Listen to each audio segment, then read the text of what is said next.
Samantala, ipinag-utos ng Energy Regulatory Commission ang suspensyon ng operasyon ng Wholesale Electricity Spot Market o WESM sa bisa ng Executive Order No. 110 na nagdedeklara ng State of National Energy Emergency. Epektibo na ito simula ngayong araw na bahagi ng agarang aksyon upang matugunan ang hamon sa supply at presyo ng enerhiya sa harap ng kaguluhan sa Middle East.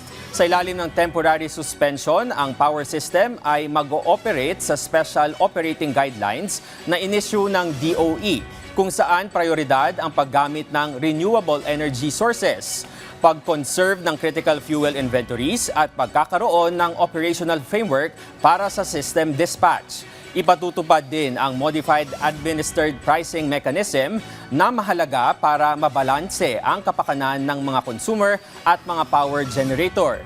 Giit ni ERC Chairperson at CEO Attorney Francis Saturnino Juan, mahalaga ang aksyon na ito upang maibsan ang epekto ng pabago-bagong presyo ng krudo at maprotektahan ang integridad ng ating power system.